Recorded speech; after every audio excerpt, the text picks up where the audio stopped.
Hello class, my name is Bianca Proboy, and today I will be discussing the Great Migration. When people think about the Great Migration, the first thought is usually African Americans from the South migrating north. But there was a second wave, where African Americans went west.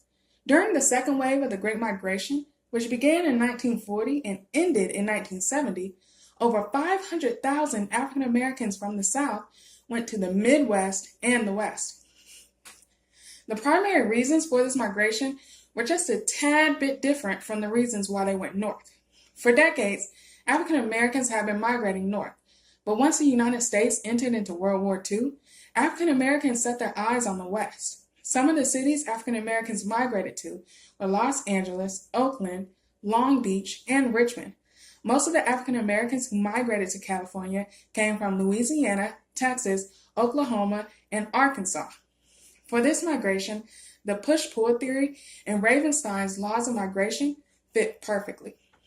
The push factors for African Americans were the constant racism they faced, as well as the social and political disadvantages, along with the lack of economic growth. On the other hand, the pull factors were better job opportunities. Due to the war, there was a greater and more urgent need for defense weapons. Because of this need, more and more industrial jobs were created.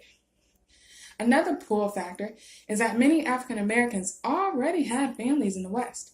This would make migration much easier and less stressful because they would have help, job connections, and an already established place to live. We see that the Great Migration also fits into Ravenstein's laws of migration.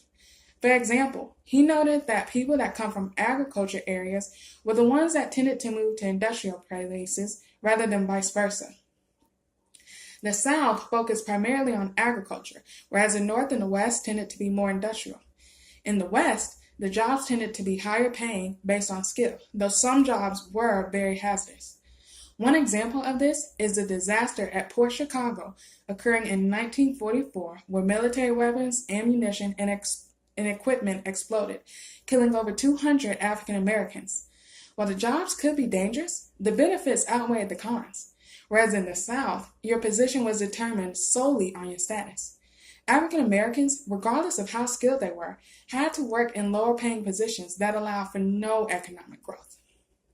Another pattern noted by him is that migration increases as industrialization does, along with better transportation.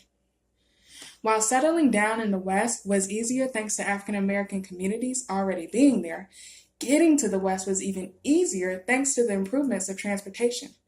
One of the factors often overlooked in migration is the journey itself. While economic stability, better education, and a better life overall plays a huge part, people would be more likely to migrate if the journey was short and easy as opposed to a journey where you have to cross oceans. During the Great Migration, highways and trains were already in place. The trains could easily connect them to their destination, making the journey much less stressful and less confusing. The second wave of the Great Migration ended in 1970. Los Angeles, San Francisco, and Oakland combined had a population of over 250,000 African Americans. In total,